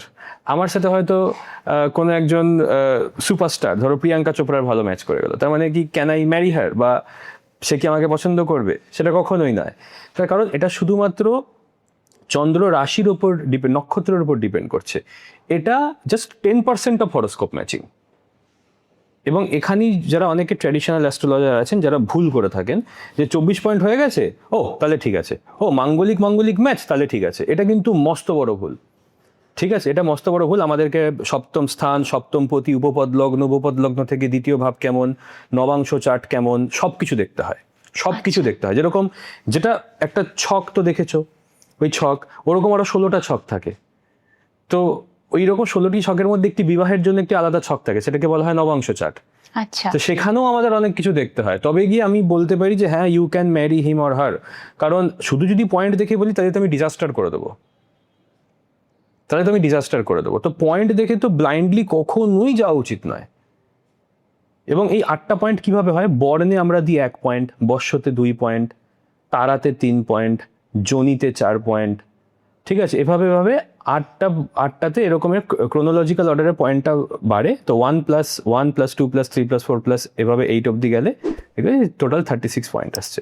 আচ্ছা। সেই 36 পয়েন্টের মধ্যে 18 বা 19 যাই হোক, আমি পয়েন্টটাকে জাস্ট 10% অফ ম্যাচিংয়ের মধ্যে দেখি।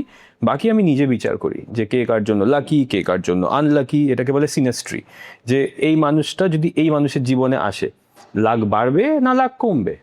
যেমন ভাগ্যোদয় কি করে হয়? বিয়ের পরে নবম স্থান হচ্ছে ভাগ্যস্থান, সপ্তম স্থান হচ্ছে বিবাহ স্থান। সপ্তম পতি যদি নবমে থাকে বা বৃহস্পতি বা শুক্র যদি নবমে থাকে তাহলে বিবাহের পরে ভাগ্যোদয় হয়। একাদশ স্থান হচ্ছে টাকা পয়সা বা ধনস্থান বা ডিজায়ার ফুলফিলমেন্টের স্থান। তো শুক্র, বৃহস্পতি বা সপ্তমপতি যদি একাদশে থাকে তাহলে বিবাহের পর ইনকাম বৃদ্ধি পায়। তো এভাবে আমরা দেখতে পাই যে একটা ম্যারেজ একটা মানুষের জীবনে কি কি ট্রিগার করছে, নেগেটিভ জিনিস ট্রিগার করছে নাকি পজিটিভ জিনিস ট্রিগার করছে। অনেকের বিয়ের পরে চাকরি চলে যায়, তো বিয়ের পরে তার ভাগ্য হানি হলো। অনেকে বিয়ের পরে প্রমোশন হয়, মানে বিয়ের পরে তার ভাগ্যোদয় হলো। এটা কিন্তু সন্তানের জন্ম দ্বারাও দেখতে পাই, বাট এটা সেন্সিটিভ টপিক, তাই আমি এটা কোনো ক্লায়েন্টকে অ্যান্সার করি না। আচ্ছা, আর এই যে বললেন যে রাশি লগ্ন, সেম রাশি অথবা সেম লগ্ন হলে সেক্ষেত্রে কোন কোন রাশির ক্ষেত্রে সেম হলেও ভালো কিংবা খারাপ? অনেক রাশির ক্ষেত্রেই সেম রাশি বা সেম লগ্ন খুব একটা খারাপ নয়, তবে অনেক সময় নারী দোষ হয়ে যায়। ঠিক আচ্ছা। আছে, যেরকম বৃষ রাশির ক্ষেত্রে যদি কারোর কৃতিকা নক্ষত্র হয় বা কারোর রোহিণী নক্ষত্র হয়, বা দুটোই বৃষ রাশি, যেমন এক একটা রাশি 3টে নক্ষত্র দিয়ে তৈরি হয়। তো বৃষ রাশির মধ্যেই কৃতিকা আছে, বৃষ রাশির মধ্যেই রোহিণী নক্ষত্র আছে। তো এবার যদি কারো কৃতিকা নক্ষত্র হয় বৃষ রাশি, এবং কারো যদি রোহিণী নক্ষত্র হয় সেও বৃষ রাশি, তাহলে কি হবে, এটা একটা নারী দোষ তৈরি করে। নারী দোষ মানে কি, পরবর্তী প্রজন্মের কোনো ডিফেক্ট থাকতে পারে, বার্থ ডিফেক্ট থাকতে পারে, আচ্ছা। বা একটা প্রজন্মে না এলেও তার 3-4 প্রজন্ম পরে কিন্তু কোনো জেনেটিক ডিফেক্ট থাকতে পারে। ও। তো নারী 3 রকমের হয়, আদি নারী, অন্তনারী, মধ্য নারী। ঠিক আছে, তো আমরা দেখে থাকি যে আদি নারী হচ্ছে আমাদের বাতকে কন্ট্রোল করে, হ্যাঁ, মধ্য নারী হচ্ছে আমাদের পিত্তাকে কন্ট্রোল করে, আর অন্তনারী হচ্ছে আমাদের কাফাকে কন্ট্রোল করে। তো কারোর যদি আদি নারীতে প্রবলেম হয় তাহলে বাতে প্রবলেম হয়, বাত মানে জয়েন্ট পেনস ইত্যাদি, শ্বাস প্রশ্বাস, ঠিক আছে। আর কারো যদি মধ্য নারীতে প্রবলেম হয় তাহলে তার প্রবলেম হবে পিত্ত, মানে পিত্ত বিকার, মানে acidity problem, digestive disorder, liver issue, stomach issue, পিত্তথলিতে। রাইট। এবং কারোর যদি কাফা হয়, ভাতা পিতা কাফা, তো কারো যদি অন্তনারীতে প্রবলেম হয় তাহলে তার সেখানে কাফা রিলেটেড প্রবলেম হবে। কাফা বলতে তার ব্রঙ্কাইটিস বা কফ রিলেটেড প্রবলেম কিন্তু হয়ে যাবে, আচ্ছা। কাফিং রিলেটেড প্রবলেম হয়ে যাবে। তো এভাবে আমরা দেখে থাকি যে কার কাকে বিয়ে করা উচিত নয়। তো অনেক কিছু দেখতে হয়, শুধু তো আমরা 36 পয়েন্টটাকে দেখে বলতে পারি না, তো এটা কিন্তু ভুল। ঠিক আছে, হ্যাঁ, পয়েন্ট যদি ভালো থাকে তাহলে মনের মিলটা হয়ে যাবে, কিন্তু মনের মিল আমি মনে করি ইজ নট এনাফ। কারণ একটা ফিজিক্যাল ইন্টিমেসির ব্যাপার আছে, একটা সোশ্যাল স্ট্যাটাসের ব্যাপার আছে, বা জীবনে ঘাত প্রতিঘাত আছে, তো সবটাই দেখতে হবে। এবং দেখতে হবে যে যে আমার যাকে পছন্দ সে কি লয়াল, মানে আমি যাকে সোলমেট মনে করছি সে তো ডিসলয়ালও হতে পারে। এক্স্যাক্টলি। মানে সোলমেট এনিমি কেন হতে পারে না, আসলে তাই না? মানে সোলমেট তো এনিমিও হতে পারে, একদম। তাই না? আমাদের ভাই বোনরা কি আমাদের সোলমেট নয়? তারা কি আমাদের এনিমি হতে পারে না? মা বাবাও তো আমাদের সোলমেট। তো আমরা সোলমেট মানে খুব একটা রোমান্টিক ব্যাপার ভাবি, বাট না, সোলমেট মানে তো লাইফ লং, হয়তো 10 বছর ধরে ডিভোর্স কেস চলছে, সেটাও তো সোলমেট। দুটো সোল তো কানেক্টেড, তো মেটিংই তো করছে, বাট প্রবলেমের দ্বারা, ভালোবাসার দ্বারা নয়। তো কোনো না কোনো ভাবে কানেক্ট করছে, কোনো না সেটা কোনোভাবে connect খারাপ করছে। কিংবা ভালো, হ্যাঁ। পজিটিভ কিংবা হ্যাঁ, নেগেটিভ। আরেকটা খুব ইম্পর্টেন্ট যেটা আজকালকার জ্যোতিষীরা এড়িয়ে যান, যেটা আমার রিসার্চে আছে, আমি স্টুডেন্টদের প্রচুর পড়াই, আমাদের গ্রহগুলোর না কিছু ডিগ্রি হয়। তো এইভাবে যেটা সেকেন্ড লোয়েস্ট ডিগ্রি প্ল্যানেট সেটাকে বলে জাতিকারক গ্রহ। আচ্ছা। সেই জাতিকারক গ্রহ যদি সপ্তম স্থানে বসে যায় বা সপ্তম পতি যদি জাতিকারক গ্রহ হয়, তাহলে গ্যারেন্টিড হাজব্যান্ড ওয়াইফের মধ্যে কিন্তু সমস্যা থাকবে। ঠিক আছে, আচ্ছা। তবে আমি এটাও বলে দিই যে এই যা যা ফর্মুলা বললাম 1980 চার্টের, মানে 1980 আগের চার্টগুলোতে এই ফর্মুলাগুলো হার্ডলি অ্যাপ্লিকেবল, কারণ তখন সমাজে ডিভোর্সটাকে একটা অপশন বলে মনেই করা হতো না। তো তখন যাদের চার্টে খুব খারাপ তারাও বলেছে হ্যাঁ প্রথমে প্রবলেম হয়েছিল, তারপরে খুব ভালো। আর এখনকার দিনে চার্টে ডিভোর্সের যোগ লাগে না, ডিভোর্সটা অটোমেটিক্যালি হয়েছে। অটোমেটিক, কারণ এটা একটা পার্ট অফ দ্য কালচার হয়ে গেছে। ঠিক যেরকম আমি বললাম পর্তুগালে 93-94%, মানে আর এভরি এই কারণেই তো ইয়াং জেনারেশন অনেকেই বলে যে আমরা সব মিলিয়ে বিয়ে করেছি, সব কিছু ঠিক ছিল, তারপরেও কেন এমনটা হলো, তারপরেও এরকম কেন অভিযোগ এরকম হলো। আসে অনেক সময়। এটার দুটো কারণ। একটা রিজন হচ্ছে গিয়ে যিনি ম্যাচ করেছিলেন তিনি হয়তো ভুল ম্যাচ করেছেন, বা যিনি ম্যাচ করেছিলেন তিনি ম্যাচ ঠিক করেছিলেন বাট ক্যারেক্টারে প্রবলেম থাকলে তো আর ম্যাচিং। আর থার্ড ক্যারেক্টারটা গ্রহ নক্ষত্রের সাথে কোনো রিলেটেড না, ক্যারেক্টারটাই রিলেটেড, বাট সে হয়তো বলেছে যে ম্যাচিং করছে কিনা, এবার সে দেখেছে দুজনের চার্টেই প্রবলেম আছে, দুজনেরই ক্যারেক্টার খারাপ, এই তাহলে আর কি করে হবে। তো আমি ওই জন্য প্রথমে বলে দিই, আমি ওই জন্য ক্যারেক্টারটাকে সবার আগে রাখি, কারণ আমি জানি যে ক্যারেক্টার ভালো হলে সব সম্ভব। সবকিছুই ভালো। আমি বলেছি যদি কারোর ক্যারেক্টার ভালো থাকে, যদি কারোর কমিটমেন্ট ইস্যু না থাকে, যদি কেউ কারোর প্রমিসকিউয়াস অ্যাটিটিউড না থাকে, তাহলে ম্যারেজটা টিকতে বাধ্য। আর একটা অ্যাঙ্গেল আমি বলি, সেটা হচ্ছে গিয়ে সেক্সুয়াল স্ট্রেংথ বা ইম্পর্টেন্স, সেটাও আমি চেক করি। হ্যাঁ, এই ক্ষেত্রে অনেকের ধরুন ভীষণ একটু বেশি চাহিদা, আবার কারো কারো ভীষণ কম, সেটার জন্যও বিয়ে ভাঙছে অনেক সময়। ভাঙছে তো, যেরকম মাঙ্গলিকদের চাহিদা খুব বেশি হয়, আচ্ছা সেক্সুয়াল এনার্জি প্রচন্ড বেশি থাকে, আচ্ছা, বিশেষ করে মঙ্গল অষ্টমে এবং মঙ্গল দ্বাদশে। ঠিক আছে, এবং এনারা যখন সঠিক পার্টনার না পান বা যদি পার্টনারের থেকে রিজেকশন আসে, তাহলে কিন্তু এরা অন্য ছেড়ে বেরিয়ে জায়গায় যাবে। হ্যাঁ ছেলে বেরোবে পরের কথা, অন্য জায়গায় যাবে, এক্সট্রা এক্সট্রা ম্যারিটাল করবে, অ্যাফেয়ার। ইয়াস এক্সট্রা ম্যারিটাল অ্যাফেয়ারের দিকে, বা আচ্ছা। এক্সট্রা ম্যারিটাল অ্যাফেয়ার না হলেও জাস্ট ফিজিক্যাল ইন্টিমেসি, যেরকম ওয়ান নাইট স্ট্যান্ড বা এই জায়গাগুলো কিন্তু অ্যাক্টিভেট হয়ে যাচ্ছে। ওকে, ঠিক আছে, যেমন আমরা ওয়ান নাইট স্ট্যান্ড ইত্যাদিও প্রেডিক্ট করতে পারি। এবার আপনি যদি আমাকে বলেন যে আমি ওয়ান নাইট স্ট্যান্ড প্রেডিক্ট করবো একটা সাউথ ইন্ডিয়ার একটা ছেলের চার থেকে, সে তো কনজারভেটিভ, সে তো কোনদিন ক্লাবস পাবসে যায়নি, তার হবে কি করে? But if I go to Mumbai, Pune, এইসব জায়গায়, তখন ওই প্রেডিকশন গুলো মিলবে। তো সোসাইটি অনুযায়ী তো আমাকে প্রেডিকশনের সেটাও চেঞ্জ হয় হবে তো। সোসাইটি অনুযায়ী। মানে আমি একজন ভারতীয়কে যেভাবে প্রফেশন সাজেস্ট করছি, তুমি MBA HR করো, তুমি ইঞ্জিনিয়ারিং করো ইলেকট্রনিক্সে, আমি তো সেভাবে একজন ইউরোপিয়ানকে সাজেস্ট করতে পারি না। এনভায়রনমেন্টের উপর অনেক কিছু একদম, ডিপেন্ড করে। আগে তো এনভায়রনমেন্ট, আগে সোশ্যাল স্ট্রাকচার, কারণ সব everything is on in the society. আমরা কারোর দ্বারা জাজড হচ্ছি বা কিছু হচ্ছে, সব তো সোসাইটির দ্বারা। কোনো সোসাইটি ডিভোর্স ওকে, নো প্রবলেম, আবার কোনো সোসাইটিতে ডিভোর্স ট্যাবু। ঠিক আছে, তো সোসাইটি ডিসাইড করে দিচ্ছে যে আমাদের অর্ধেক কর্মফল কি হবে। যেমন বিদেশি সোসাইটিতে গভর্নমেন্ট জব না পেলে সেটা কোনো বড় ব্যাপার না, বা গভর্নমেন্ট জব অত নেইও। আমাদের দেশে গভর্নমেন্ট জবটা একটা ডিল ব্রেকার লাইফে। ঠিক আছে, তো বেসিক্যালি এটা ম্যাটার করে যে কোথায়, কোন সোসাইটিতে আমরা বিলং করি। হ্যাঁ, মানে হুট করে একজন মানুষ গ্রামে আছে খুব শান্তশিষ্ট, তারপর শহরে এসে আবার সে একেবারেই মানে বদলে গেল, সঙ্গদোষে পড়ে, এগুলো তো হয়। হ্যাঁ, এটাও হয়। এবার তার চার্টে ওটা থাকতে হবে যে সমাজ তাকে যে অপশনগুলো দিচ্ছে সে কি সেগুলো চুজ করছে কিনা। এবার সেই গ্রহণযোগ্যতাটা চার্টে থাকে, সেটা আমরা বলতে পারি যে দেখো তোমার তো এরকম আছে। বা আমি দুটি গ্রামের মানুষ আমার কাছে এলেন, আমি বললাম যে না তুমি যেখানেই যাও তুমি খারাপ হবে না, এবং আরেকজনকে বললাম যে না দেখো তোমার চার্টে এই আছে, বলছে না দাদা আমার তো আজ অব্দি কোনো গার্লফ্রেন্ড নেই, আমি তো কিছুই জানি না।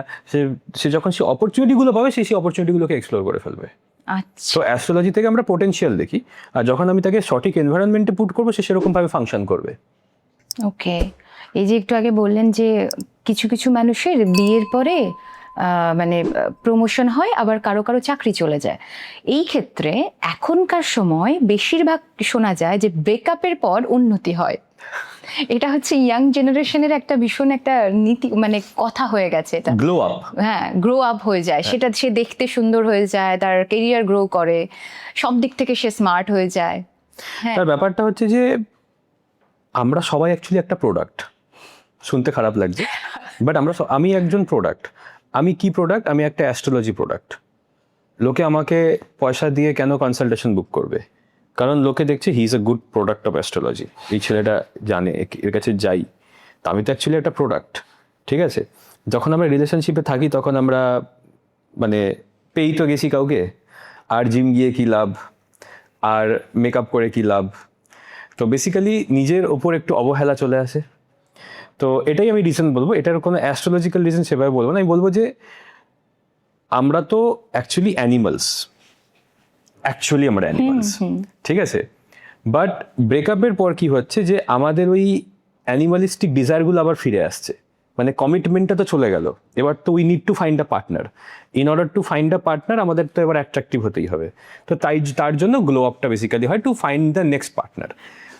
When we find the next partner আমরা আবার নিজেকে অবহেলা করতে শুরু করে দিতে পারি, আনলেস কেউ সেটা তার রুটিনে ঢুকিয়ে ফেলেছে যে না আমি রেগুলার জিম যাব, আমি মেকআপ করব, আমি আমার স্কিন কেয়ার করব, কসমেটিক্স করব, সেটা আলাদা ব্যাপার। বাট এইটাই মেন রিজন যে গ্লো আপ বা গ্লো ডাউন। একদম ঠিক আছে। দ্বিতীয় বিয়ে, তৃতীয় বিয়ে, মানে বহু বিবাহের যোগ, এটা কিভাবে সম্ভব? সবার প্রথমে আমি বলবো বহুস্ত্রী যোগা, একটা নামই আছে, আমাদের মুনি ঋষিরা নামই দিয়ে গেছেন বহুস্ত্রী যোগা। আচ্ছা, তো বাহুস্ত্রী যোগা জিনিসটা কি? অ্যাসেন্ডেন্ট বা লগ্ন বা ফার্স্ট হাউস হচ্ছে আমি নিজে মানে আমার ডিসিশন মেকিং, আমার পার্সোনালিটি। সপ্তম স্থান হচ্ছে আমার স্পাউস। তো যার চার্টে লগ্নপতি এবং সপ্তমপতি কানেক্টেড দৃষ্টি দ্বারা বা একসাথে কনজয়েন্ট, তো সেই মানুষ কিন্তু মাল্টিপল অ্যাফেয়ার্স রাখতে পারে, বাট তার কিন্তু একই সাথে মাল্টিপল পার্টনার থাকতে পারে। যেমন আগেরকার দিনে কি যে মাল্টিপল ওয়াইফস বা হাজব্যান্ডস রাখাটা অনেক সোসাইটিতে কমন ছিল। ঠিক আছে, তো তাদের বহু স্ত্রী যোগ থাকতো। এবং আমাদের মহর্ষি পরাশর মুনি, উনি কিন্তু মাল্টিপল শ্লোকা দিয়ে গেছেন যে you will have 5 wives, you will have 3 wives, you will have 2 wives।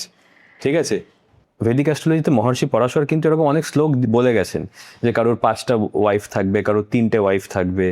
ঠিক আছে, বা তার সেকেন্ড ওয়াইফ থেকে তার বেবি হবে, এরকম কিন্তু মহর্ষি পরাশর বলে গেছেন। অর্থাৎ বহুস্ত্রী যোগ এটা কিন্তু ছিলই, এই ব্যাপারটা কিন্তু ছিলই। এবার আমি বলি যে এই বহুস্ত্রী যোগ আমাদের উপপদ লগ্ন থেকেও দেখতে হয়, নবাংশ চার্টেও দেখতে হয়, অনেকভাবেই দেখতে হয়।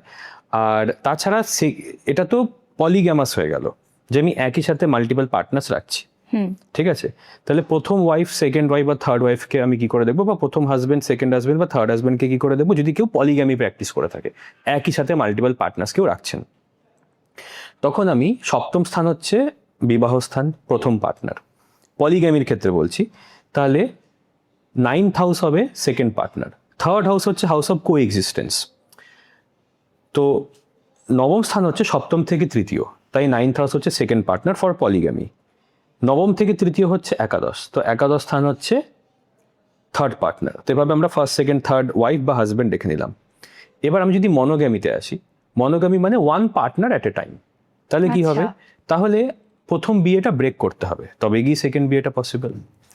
সেই ক্ষেত্রে আমরা কোনো কিছুর ব্রেকিংকে অ্যাস্ট্রোলজি থেকে অষ্টম স্থান থেকে দেখে থাকি। তাহলে সপ্তম ঘর থেকে যদি আমি 8 ঘর দূরে যাই, তাহলে আমি সেকেন্ড হাউসে আসবো। তাহলে সেকেন্ড হাউস হচ্ছে সেকেন্ড ম্যারেজ, সেকেন্ড হাউস থেকে 8 ঘর দূর 9th হাউস, 9th হাউস হচ্ছে থার্ড ম্যারেজ, 9th হাউস থেকে 8 ঘর দূর 4th হাউস, 4th হাউস হচ্ছে ফোর্থ ম্যারেজ। তো এভাবে আমি প্রত্যেকটা ম্যারেজকে দেখতে পাবো, প্রত্যেকটা হাজবেন্ডের প্রফেশন বা প্রত্যেকটা ওয়াইফের প্রফেশন আমি দেখতে পাবো প্রত্যেকটা উপপদ লগ্ন থেকে, প্রথম উপপদ, দ্বিতীয় উপপদ, তৃতীয় উপপদ, চতুর্থ উপপদ। এইভাবে আমি কিন্তু প্রত্যেকটাকে ইউনিকলি আইডেন্টিফাই করতে পারবো। ইউনিকলি আইডেন্টিফাই করা পসিবল, এটা বলা পসিবল ফার্স্ট ম্যারেজ কীরকম হবে, সেকেন্ড ম্যারেজ কীরকম হবে, থার্ড ম্যারেজ কীরকম হবে। অনেকের ক্ষেত্রে এত খারাপ লাগে বলতে যে 4-5টা ম্যারেজ, প্রত্যেকটাই গ্রহগুলো এভাবে বসে আছে না, প্রত্যেকটা ম্যারেজই বাজে। তো তাদের ক্ষেত্রে আমি বলে দিই যে দেখুন, বিয়ে করার আগে ভেবেচিন্তে করুন, কারণ একবার ডিভোর্স হয়ে গেছে, এবং সেকেন্ড পার্টনারের কাছে যাওয়ার আগে খুব ভেবেচিন্তেই তবেই এগোবেন, বা রিলেশনশিপেই থাকুন, বা ম্যারেজে হয়তো যাওয়ার দরকার নেই, কারণ হয়তো খুব অসুবিধা হবে যদি সত্যিই মনে হয়। কারণ ম্যারেজ একটা খুব বিউটিফুল জিনিস, এবং আমি প্রত্যেককেই ম্যারেজ করতে বলি, আমি আজ অব্দি কাউকে ম্যারেজ না করতে বলিনি। এবং আমি মনে করি যে যদি সেকেলে মেন্টালিটি থাকে, পুরোনো দিনের মেন্টালিটি থাকে, 1970, 90s বা 80s মেন্টালিটি থাকে, 70s মেন্টালিটি থাকে, তাহলে আমার ধারণা যে কোনো ম্যারেজই সার্ভাইভ করতে পারে, যদি না সেই ম্যারেজটা খুব অ্যাবিউসিভ, টক্সিক, বা সেখানে যদি ভার্বাল বা ফিজিক্যাল অ্যাবিউস জড়িয়ে না থাকে, তাহলে আমার মনে হয় সার্ভাইভ করা যেতে পারে। মানে বিয়ে সবসময় সুন্দর, এবার বিয়ের পর বাচ্চা, কিন্তু অনেক ক্ষেত্রে বিয়ের সম্পর্ক মানে দাম্পত্য জীবন খুব সুখের হলেও সেখানে অশান্তি ঢুকে যায় যে দেরিতে সন্তান যদি হয়, সন্তান হচ্ছে না, সেক্ষেত্রে সেটা কিভাবে আপনারা বিশ্লেষণ করেন? তো বেসিক্যালি পুরুষদের ক্ষেত্রে আমরা সন্তান দেখে থাকি পঞ্চম স্থান থেকে। আচ্ছা, ঠিক আছে, পঞ্চম স্থান থেকে।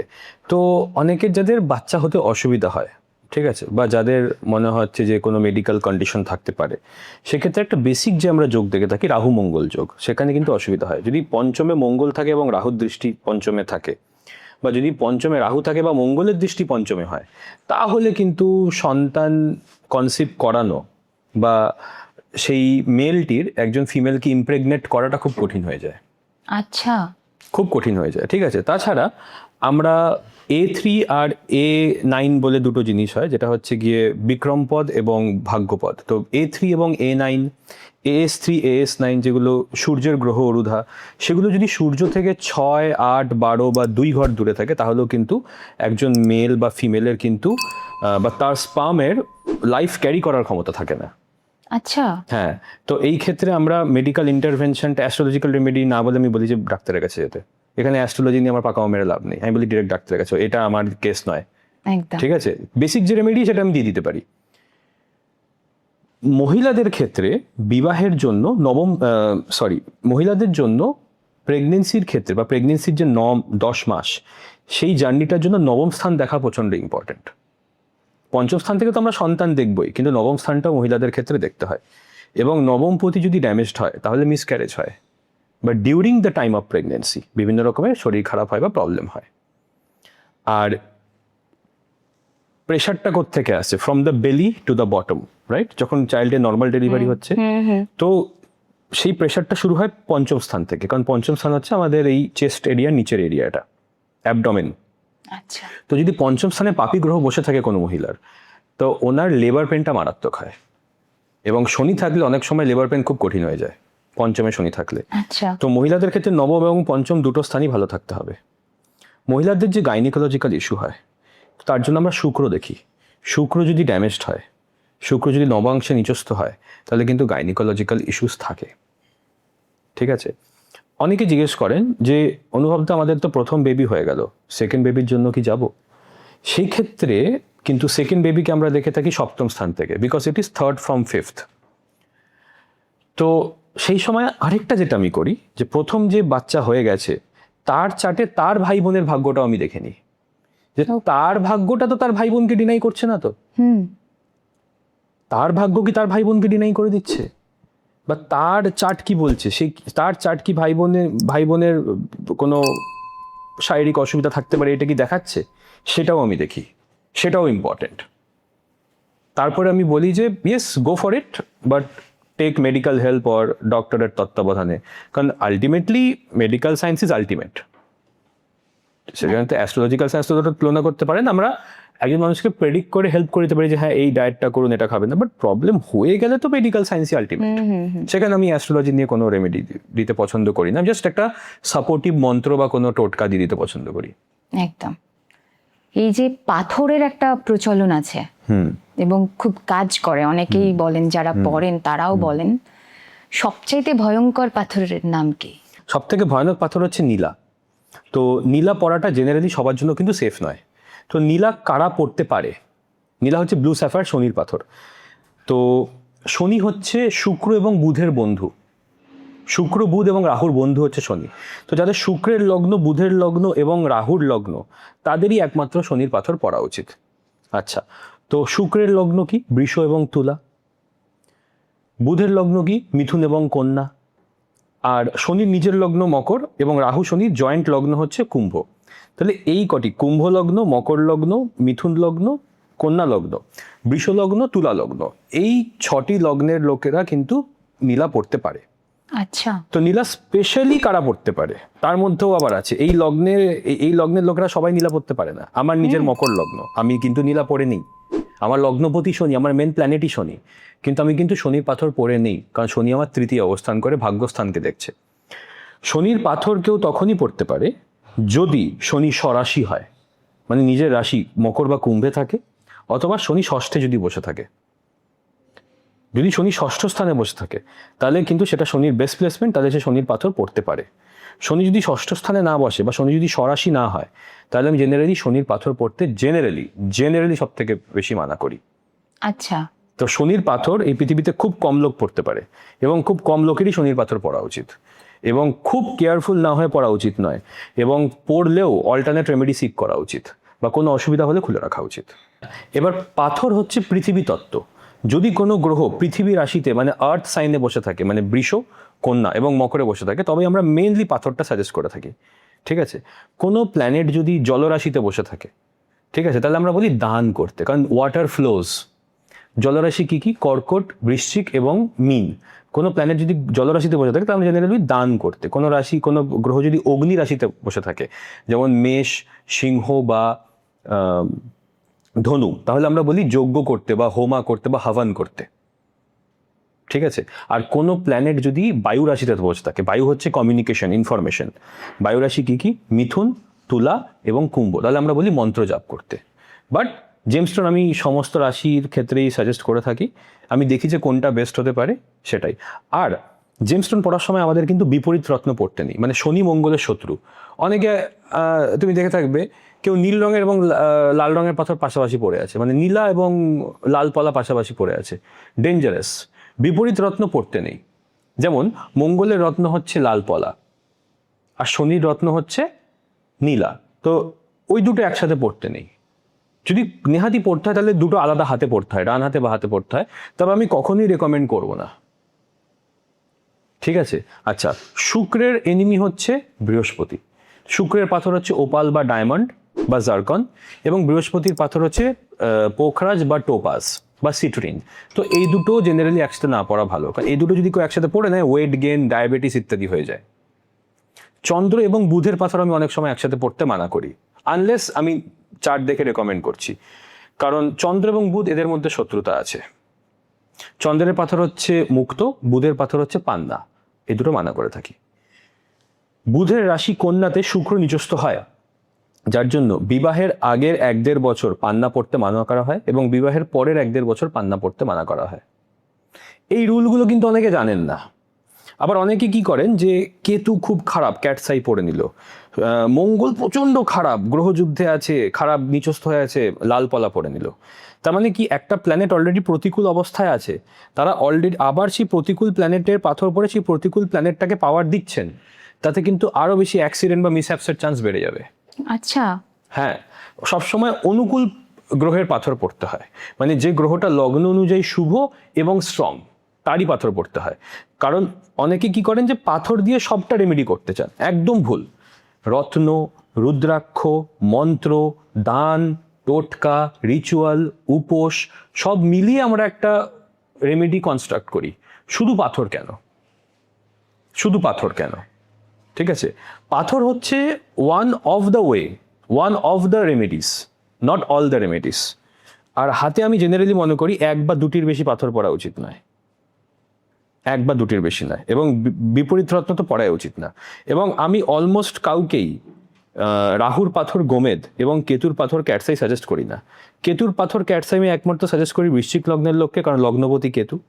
রাহুর পাথর আমি একমাত্র সাজেস্ট করে থাকি মাঝে মাঝে কুম্ভ লগ্নের লোকেদের, কারণ রাহু কুম্ভ লগ্নের অধিপতি। তাছাড়া আমি কাউকে রাহু কেতুর পাথর সাজেস্ট করি না। জেনারেলি সেফেস্ট পাথর পড়ার জন্য হচ্ছে গিয়ে পোখরাজ, যেটা বৃহস্পতির পাথর, আচ্ছা, ওপাল যেটি শুক্রের পাথর, এবং মুক্তটা আমি বলবো খুব সাবধানেই পড়তে হয়। অনেকে চন্দ্র ডাউন বা সুইসাইডাল টেন্ডেন্সিস এলে মানে যারা অ্যাস্ট্রোলজার তারা মুক্ত সাজেস্ট করেন, আরও বেশি মানসিক দুশ্চিন্তা বাড়বে। আমাদের দেখতে হবে যে মুক্ত চন্দ্র যদি অষ্টমে থাকে বা ওরকম জায়গা থাকে, তাহলে আমরা কিভাবে সেটাকে আমরা ওভারকাম করতে পারছি। মন্ত্র বা বিভিন্ন দেব দেবীর পুজো আরাধনা ইত্যাদি দ্বারা আমরা ওভারকাম আরামসেই করতে পারি।